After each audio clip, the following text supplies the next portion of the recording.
İskoçya, zengin tarihi, engebeli dağları, yemyeşil doğası ve nefes kesici kıyı şeridiyle tabii ki koyunlarla dolu bir ülke. Biz iki gezgin olarak bu büyüleyici topraklara ilk defa geliyoruz. Ve İskoçya'nın bize sunacağı her şeyi deneyimleyebilmek için 8 günlük inanılmaz bir rota planladık. Bu programda Edinburgh ve Glasgow'da şehir hayatından başlayacak, sonra İskoçya'nın kuzeyine doğru yola çıkacağız. Highlands'in engebeli tepeleri ve dağlarına çıkacağız. Daha sonra zorlu hava koşullarıyla bilinen Isle of Skye'ye geçeceğiz. Hava inanılmaz kötü. Bu yol boyunca epik manzaralar, inanılmaz yemekler, bolca kahve ve bolca macera göreceksiniz. Uçak biletlerinizi almaya hazır olun. Çünkü siz de bizim gibi İskoçya'ya aşık olabilirsiniz. Biz Tuğba ve Cemal ve burası İskoçya.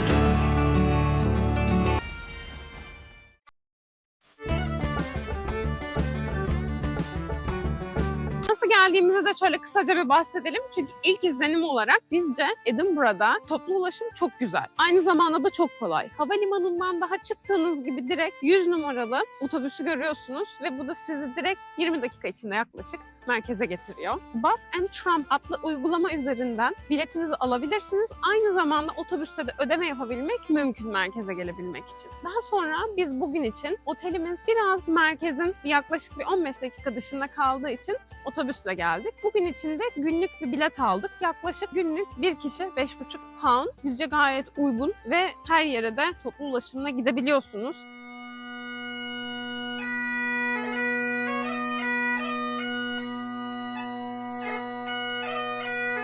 Edinburgh turumuza başlarken İskoç gaydasının sesini de duyduk ve bence rahatladık. Sonunda Edinburgh'dayız. Gerçekten bunu en iyi anlamanın yolu herhangi bir sokaktan gelen İskoç gaydası sesi.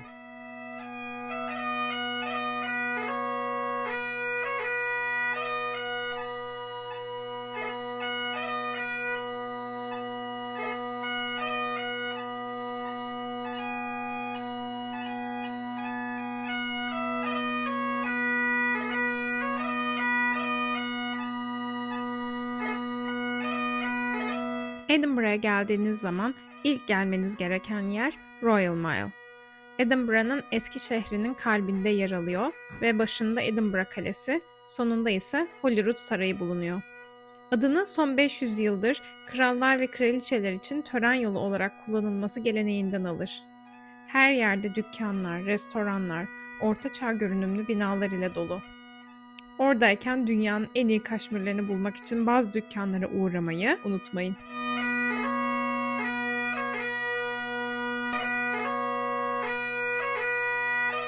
Royal Mile boyunca yürüdüğünüz zaman zaten göreceğiniz bir diğer yapı St. Giles Katedrali. Bu katedral zaman içerisinde birçok kez hasar almış, savaşlarda yakılmış, tekrar restorasyon yapılmış ve yeniden yapılmış. Şu anda gerçekten inanılmaz bir mimarisi var. İçeride protestanlığa liderlik yapan John Knox'un da bir heykeli var. Eğer içeride rehberli bir tur almak isterseniz ücreti 5,5 pound.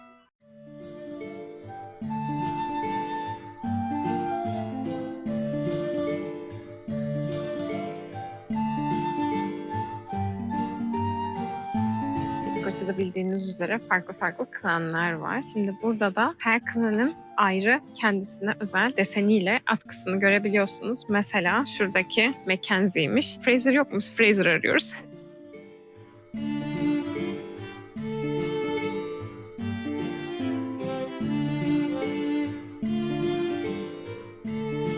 İskoçya deyince akla gelen bir diğer sembolik şeylerden biri de şu tatlı inekler. Bunların gerçeğini 2-3 gün sonra göreceğimize inanıyorum.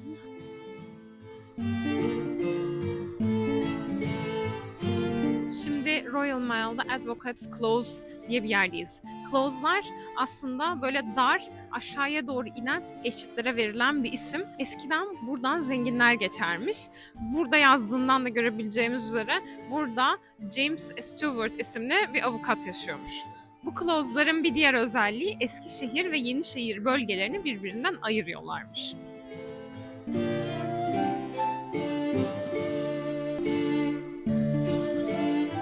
Edinburgh'da Mary King's Close'a geldik. Orta Çağ'da doktorlar salgınlar esnasında bu maskeyi takarlarmış. Mary King's Close'da da bununla ilgili bir heykel yapılmış. Mary King's Close'da eskiden fakir ve sefalet içerisinde yaşayan Orta Çağ İskoçları yaşarmış. Royal Mile'ı gezerken Mary King's Close'u da görmeden geçmeyin derim.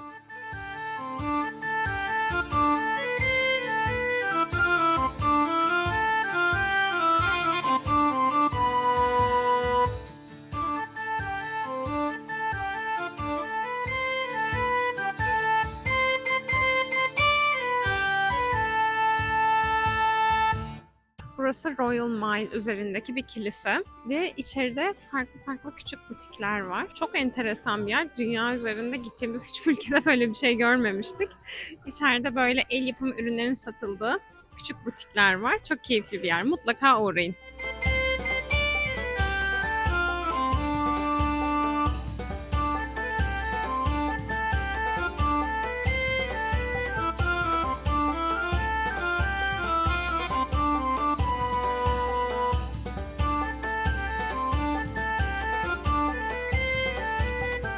Kraliyet yolu boyunca şu anda yolumuza devam ediyoruz. Holyrood Sarayı'na doğru gitmeye çalışıyoruz ancak o kadar güzel mağazalar var ki mesela şu anda bir tanesi için yolda elendi Tuğba. Ben hafifçe yoluma devam ediyorum çünkü o kadar güzel mağazalar var ki hoşumuza giden her mağazaya girmeye çalıştıkça gerçekten yolda ilerleyemiyoruz. Vakit ilerliyor. O yüzden mağazalara takılmadan Holyrood Sarayı'na doğru yol almamız gerekiyor. Tabii ben yol almamız gerekiyor diyorum ancak gördüğünüz üzere Tuğba yine orada bir mağazaya girmiş durumda.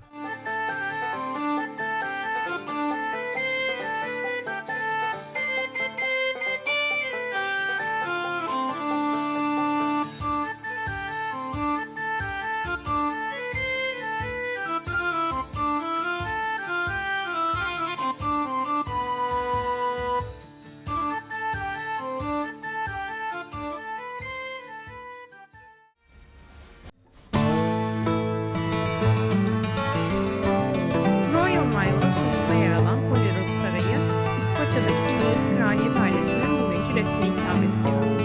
12. yüzyılda bir manastır olarak kurulan bu yapı, yüzyıllar içerisinde kraliyet sarayına dönüştü. Bugün hala kraliçe ya da kral İskoçya ziyaretlerinde burada konaklıyor. Saray hem mimarisiyle hem de tarih boyunca tanık olduğu olaylara dikkat çekiyor. En ünlü sakinlerinden biri İskoç kraliçesi Mary Stuart. Onun döneminde burada yaşanan entrikalar, ihanetler ve hatta bir cinayet sarayın duvarlarına kazılı hikayelerden sadece birkaçı. Geldiğiniz zaman sesli rehberle bu hikayeleri dinleyebiliyorsunuz.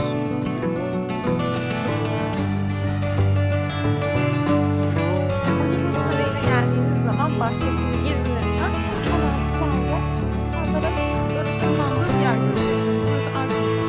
Manzarası çok güzel bir yer. Eğer vaktiniz varsa gitmenizi öneririm. Ama biz zaten Highland'e gideceğimiz için buraya pas geçiyoruz. Ama eğer vaktiniz varsa yapabilirsiniz.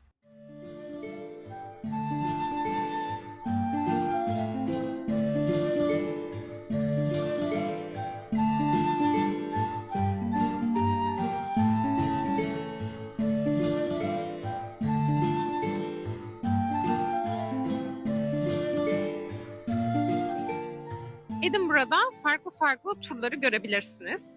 Bunlar günübirlik ve otobüsle sizi Highlands'taki farklı yerlere götürüyorlar. Aynı zamanda Outlander fanları için ayrıca Outlander turları bile var. Ama biz kendimiz daha fazla gün ayırmak istediğimiz ve daha rahat gezmek istediğimiz için araba kiralayacağız. Ama eğer daha az vaktiniz varsa ve araba kiralamakla uğraşmak istemiyorum diyorsanız o zaman bu tarz turlara da göz atabilirsiniz.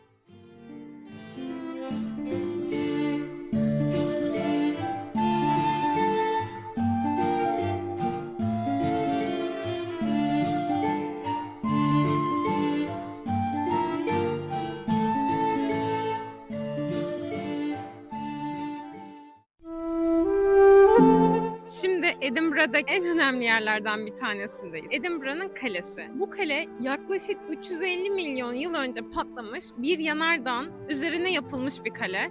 O yüzden de aynı zamanda Castle Rock olarak da biliniyor. Kale 12. yüzyıldan günümüze kadar ulaşıyor ve bu kalenin önemli olmasının sebebi de İskoçlar için bağımsızlıklarının sembolü. Burasının bir diğer çok önemli olma sebebi ise Hogwarts'ın J.K. Rowling tarafından buradan esinlenerek yazıldığı söyleniyor. O yüzden de Harry Potter fanları açısından kesinlikle uğranılması gereken bir nokta. Aynı zamanda bu kaleye çıktığınız zaman inanılmaz güzel bir Edinburgh manzarası var. Sadece bunun içinde çıkılabilir ve saat 1'de her gün bir top atışı varmış. Eğer saat 1'de burada olursanız bunu da görebilirsiniz.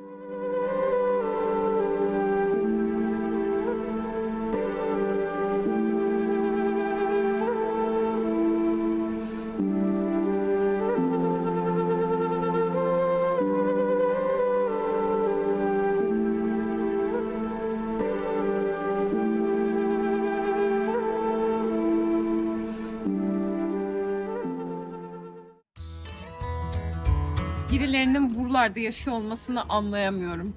Yani burada nasıl yaşıyor olabilirsin ki?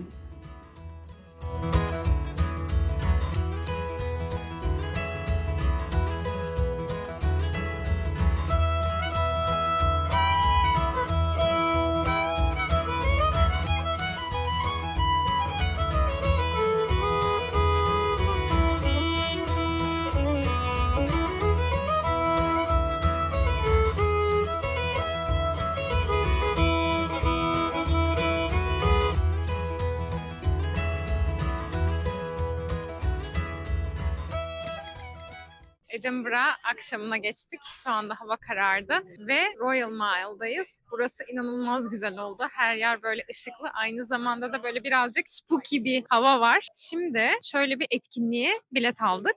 Yeraltı mahzenlerine gideceğiz ve yeraltı mahzenlerinde korku hikayeleri anlatacaklar. Tam Edinburgh'ın havasına uygun bir etkinlik olacak.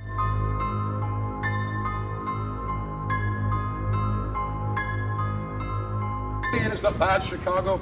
My Portuguese, of course, a little bit of French, just very guten tag, danke. Charles I getting his head chopped off. That's why Scottish people like it. The problem is, because the bridge was made out of sandstone, it leaks. This is called Parliament Square. Why do you think it's called Parliament Square?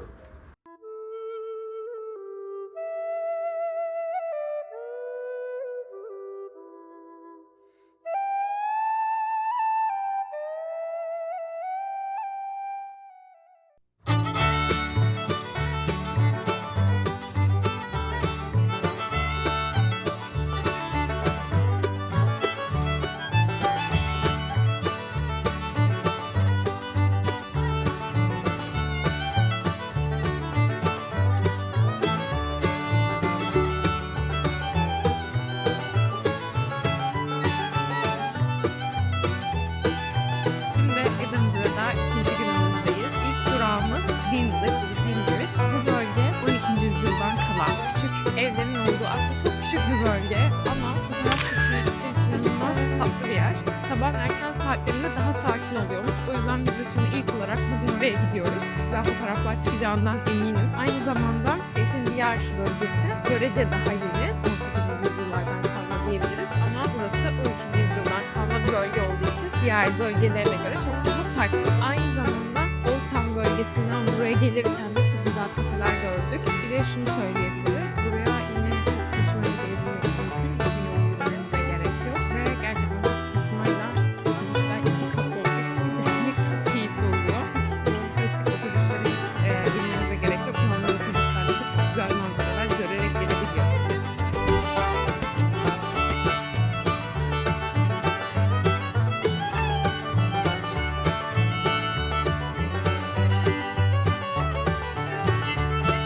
Şu an Cambridge bölgesinden ayrılıyoruz ve Circus Lane'e doğru gidiyoruz. Giderken de Lake Nehri boyunca yürüyorsunuz. Muhteşem bir yürüyüş yolu var böyle ormanın içinden.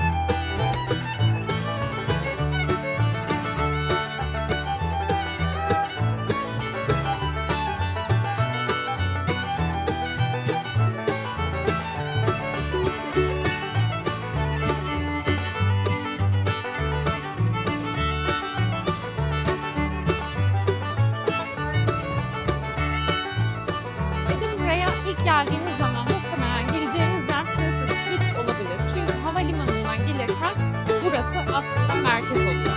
Buradan diğer birçok yere ulaşım sağlayabiliyorsunuz. Fraser Street buradaki alışveriş caddesi diyebiliriz aslında. Birçok mağazayı burada bulabiliyorsunuz. Kafeler, restoranlar var. Buraya geldiğiniz zaman ilk gördüğünüz şeylerden biri Edinburgh Kalesi ve devamında da Scott Monument. Sir Walter Scott için yapılmış, dünya üzerindeki bir yazar için yapılmış en büyük anıt. Üzerinde gördüğünüz figürler de aslında romanlarındaki karakterlerdenmiş. Scott Monument'un hemen karşısında da Balmoral Otel var. Buranın özelliği ise J.K. Rowling Harry Potter yazmayı söylenene göre burada bitiriyor. Burada aynı zamanda ona özel bir J.K. Rowling suite odası da varmış. Eğer Harry Potter fanıysanız oraya da bir göz atabilirsiniz.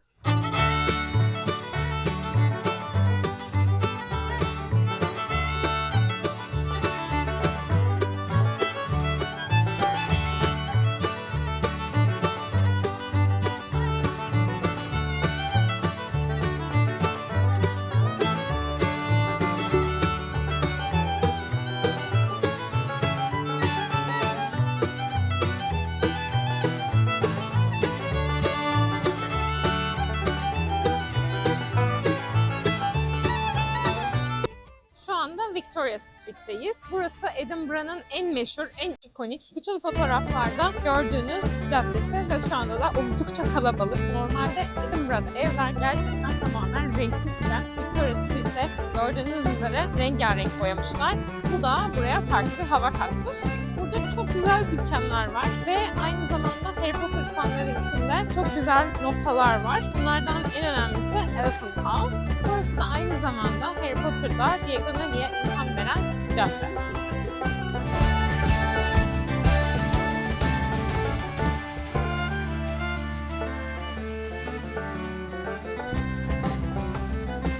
Şu anda J.K. Rowling'in Harry Potter'ı yazdığı masadayız. Aslında bu mekan Elephant House orijinal yerinden taşınmış. Şu anki mekan aslında orijinal olarak Harry Potter yazıldığı mekan değil. Bir yangın esnasında hasar aldığı için buraya taşımışlar. Burada oturarak J.K. Rowling Harry Potter'ı yazmış. Burada diğer insanların yazdığı notları da görebiliyorsunuz. Biz de kendi adımızı yazalım.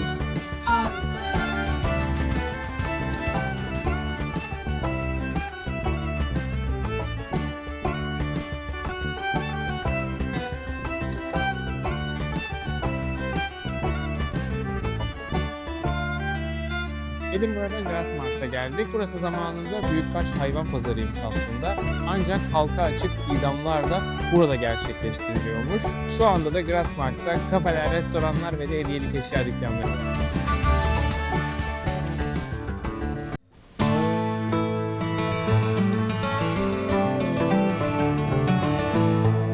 Şu anda Greyfriars mezarlığındayız. J.K. Rowling Harry Potter'ı yazarken buradaki isimlerden ilham aldığı söyleniyor. Aynı zamanda burası gerçekten çok da eski bir mezarlık. Dün akşam biz de buradaki bir etkinliğe katıldık. Yani gece yarısı hayalet turu gibi bir şeydi. Ve burada farklı hikayeler dinledik. Bu mezarlığın hayaletlerle dolu olduğunu inanılıyor. O yüzden de geceleri burada çok fazla etkinlik düzenlenip buradaki hikayeler anlatılıyor.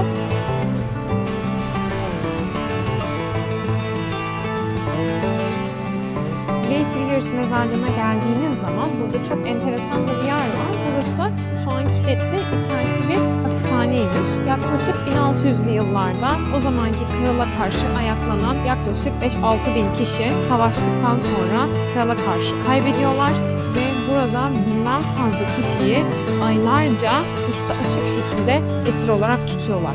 Zaten büyük bir çoğunluğu hastalıktan ve açlıktan burada ölüyor. Geri kalanların bazılarını idam ediyorlar. Bazılarını da gemiye bindirip Amerika kolonilerine yolluyorlar. Bu yolculuk esnasında da gemi batıp oradakiler de ölüyor. Buradaki üstü açık hapishaneyi görebilirsiniz ama genelde anladığımız kadarıyla kilitli bulunuyor.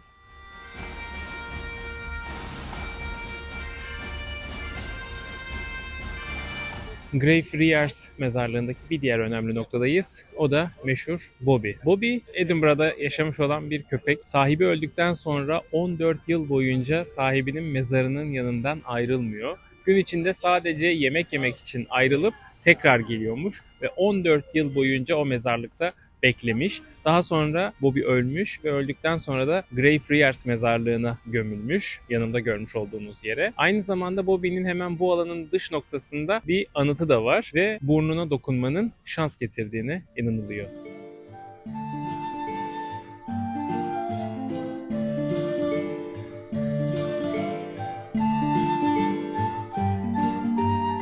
Daha önce söylediğimiz gibi Elephant House'un aslında orijinal yeri başka bir yer, o da burası. Söylenilene göre J.K. Rowling aslında gerçekte burada yazmış. Bu da yakında açılacakmış. Belki siz geldiğinizde orijinal yerine gidebilirsiniz.